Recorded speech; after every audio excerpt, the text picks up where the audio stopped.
Et donc nous revoilà dans la phase 2 du tutoriel architecture de la saison 4 d'atelierba.fr.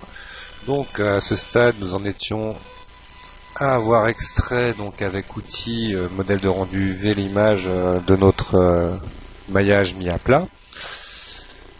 Donc ici on va dire que pour le moment je n'ai plus besoin de mon modificateur, donc je vais le reconvertir en polygone éditable, ce qui inclura dans mon maillage donc toutes ces modifications. À partir de là, nous allons maintenant ouvrir Photoshop et dans Photoshop aller chercher l'image ainsi créée. Directement de mon explorateur, donc j'aurai un petit dossier, mais je vous conseille d'aller chercher sur internet des textures que je suis allé chercher grâce à Google Images en mettant texture Dirty Wall par exemple, ou directement des choses comme ça. En tout cas, libre à vous de chercher les textures, mais sinon je joindrai en téléchargement un petit dossier de textures pour au cas où vous voulez refaire la même chose. Donc là je vais reprendre mon sol. Chaque fois je valide aussi avec entrée directement quand je glisse mon image dans Photoshop. Une fois qu'on aura importé toutes ces images, je vais prendre aussi une porte, que voilà, je valide.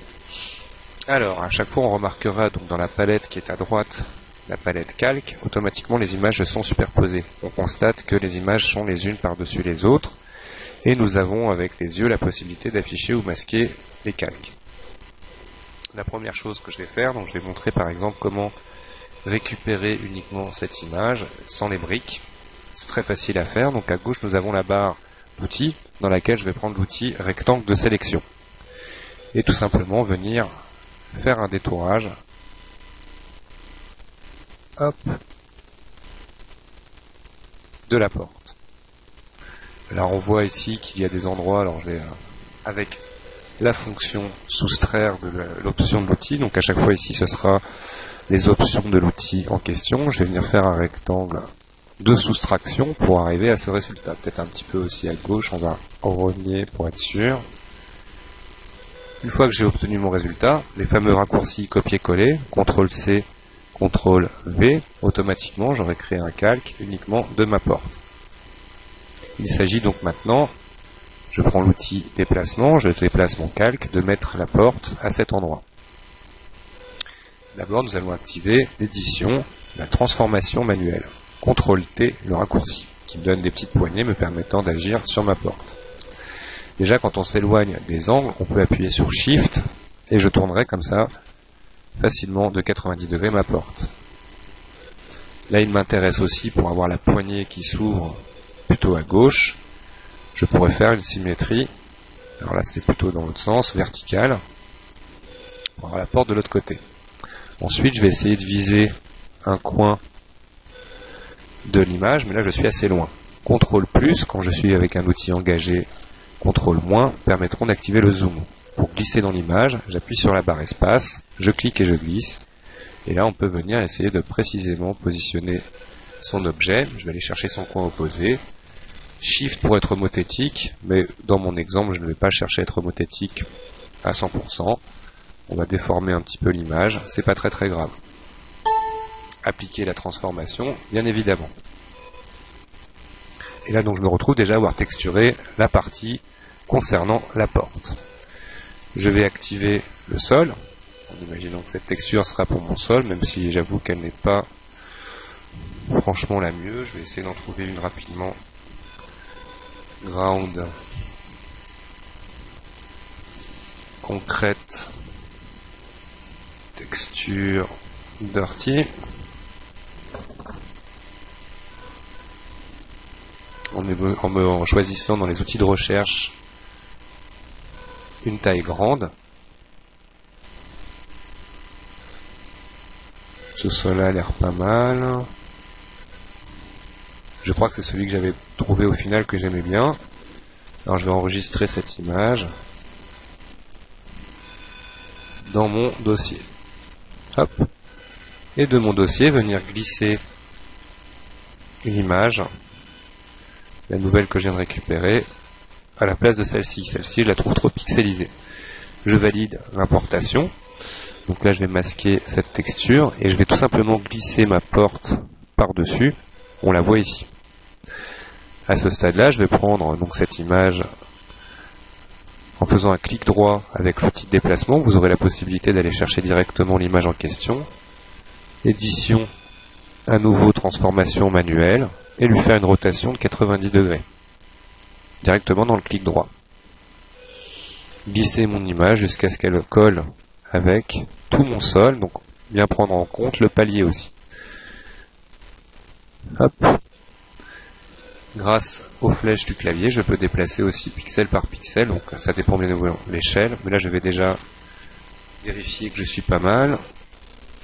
CTRL T, CTRL moins, et faire un peu réduire la taille de mon image, comme ceci. Shift pour être orthogonal en passant par un angle. Voilà. Mon image est positionnée. Double-clic sur la loupe, zoomera à 100%. Et là on voit que je suis peut-être un pixel de trop haut, donc je le descends d'un coup. Alors là, on va plutôt caler après notre mur à cet endroit-là. Double-clic dans la main, et je cadre mon image dans ma zone de travail. À ce stade, je vais maintenant activer la texture de mon mur, et venir grâce au magnétisme qui est activé par défaut, que vous voyez dans l'affichage magnétisme, facilement pouvoir glisser. Alors là, hop, édition, annuler déplacement, CTRL Z. Je vais bien dans mon clic droit avec l'outil déplacement, chercher le Dirt and Broken que j'ai importé, et le glisser jusqu'à ce qu'il se colle en fait ici. Une fois de plus, édition, transformation manuelle, avec Shift, d'engager, je vais rester homothétique et grandir mon image. Alors on va essayer de tricher un petit peu sur l'homothétie. Voilà. Toc. Pour venir chercher l'angle qui est ici. Pour dupliquer mon calque, il y a différentes solutions. La première, clic droit, et alors là il est hors du champ, mais tout en haut vous avez dupliqué le calque, qui vous propose de copier votre calque. Comme ça je peux ensuite déplacer mon image.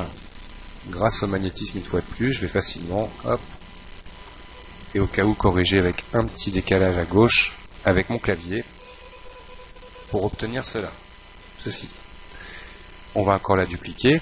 Une autre façon, c'est je sélectionne mon calque et je le glisse dans le bouton qui correspond à nouveau calque. Automatiquement, mon image est dupliquée.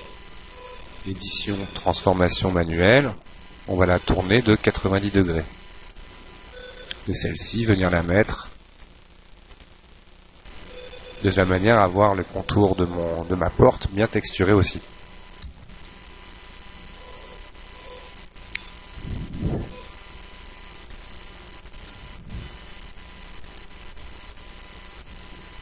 Donc là, déjà, ça a l'air d'être pas mal. On va faire après juste un nouveau calque. On va glisser au-dessus des murs. Dans ce calque, alors déjà tous ceux que je n'utilise pas, je vais les glisser dans la corbeille directement pour avoir une image un peu plus propre. Et maintenant on va s'amuser à rajouter quelques petits détails avec le pinceau. Alors le pinceau, il faut être sur un calque bien évidemment compatible. Je vais utiliser une brosse en faisant clic droit dans ma fenêtre, que je vais prendre par exemple une comme ça, et ensuite grossir la taille de ma brosse. Je vais utiliser une couleur noire. Donc ce bouton permet de réinitialiser le noir et blanc. Sinon, vous pouvez utiliser en cliquant dans la case couleur, choisir parmi le sélecteur de couleurs. Et je vais utiliser une opacité très légère et commencer à faire des petits clics. Donc peut-être que mon opacité est vraiment trop faible là. On verra plutôt avec la transparence du calque ensuite. Ah, et je ne suis pas au bon endroit. Hop, par-dessus mon... Ok. Donc là, je reviens en arrière. Voilà. Et la couleur, donc ça doit venir plutôt du tampon en question. Je vais prendre un tampon un peu plus classique. Voilà, avec une taille suffisamment grande. Une fois de plus, bien faire attention à l'ordre de mes calques. Là, je vais tout sélectionner, avec sélection par exemple, tout sélectionner, CTRL A, et appuyer sur Sub de mon clavier pour recommencer. CTRL D, je désélectionne, ou sinon sélection, désélectionner une fois que vous avez une sélection d'engagé. Parce qu'il faut bien comprendre que si vous avez une sélection, vous ne travaillerez en imaginant qu'à l'intérieur de cette sélection. CTRL Z, CTRL ALT Z pour vraiment revenir en arrière. Et là donc je vais mettre une opacité et on va jouer après.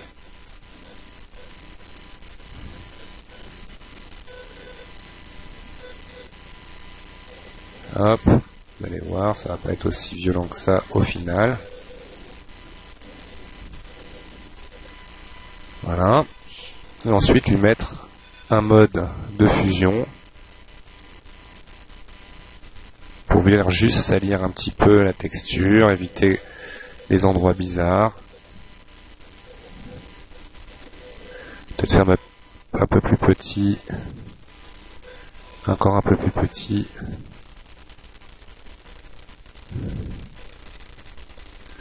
Voilà, au départ rajouter un peu de la matière dans les coins.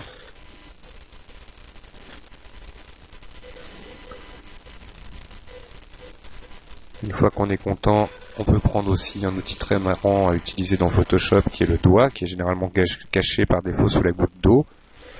Et ce doigt va vous permettre de pouvoir déformer un peu tout ce résultat, adoucir, pour juste avoir une sensation en fait de mélanger les différentes textures entre elles. Imagine avant, après. On va imaginer déjà que c'est plutôt pas mal. Et à partir de là, donc je vais faire fichier enregistrer sous. Et mon image, je vais l'appeler par exemple diffus en JPEG. En acceptant bien évidemment le volume maximum de la compression JPEG. Et je valide. À ce stade, dans 3D Studio Max, je vais glisser directement mon diffus.jpg sur ma géométrie. Et voilà ce qu'on obtient. Alors, qu'est-ce qu'il s'est passé? À partir du moment où on a glissé l'image, et à n'importe quel moment, si je mettais une autre image, là c'est celle de l'UVW, et là je glisse mon diffus, on voit qu'à chaque fois on assigne une nouvelle texture en fait à ma géométrie. Dans 3D Max, vous avez l'éditeur de matériaux, qui est par défaut est celui-ci. Moi je désactive le maximum de choses généralement pour rien voir. Vous avez la possibilité d'utiliser aussi l'éditeur de matériaux compact qui vous permet d'avoir un ancien style d'édition. Il faut savoir que quoi qu'il arrive, le matériel est stocké dans la géométrie. Donc tout simplement, là je prends la pipette qui me permet d'aller chercher le matériel qui a été créé à l'occasion du glisser-déposer sur ma géométrie. Nous voyons ici notre texture affichée en couleur diffuse dans le matériel standard. Juste pour avoir une texture un peu plus jolie, je vais cliquer glisser du point jaune vers relief et double-cliquer dans le matériel pour pouvoir paramétrer mon relief. Donc on voit bien dans la case diffus le matériel qui s'est mis en fait sur la géométrie. Et nous avons aussi du coup dans Map, texture en français, on voit la case relief cochée étant donné qu'on a glissé et créé du coup cette texture. Là je vais lui mettre une valeur négative. Nous allons déjà regarder en cliquant sur la théière le résultat obtenu. Voilà ce qu'on obtient. Pour se rendre compte un peu mieux de tout ça, nous allons paramétrer maintenant notre scène dans une prochaine vidéo en ajoutant de l'éclairage, une caméra, pour déjà finaliser cette approche de la texture UVW, du calage de texture, etc. et surtout du rendu. Donc là, pour ma petite fenêtre de rendu, je masque les options au cas où, vous voyez, avec ce bouton qui permet en fait de basculer l'interface utilisateur du rendu. Donc à très bientôt pour la suite de ce tutoriel et je vous remercie d'avoir regardé.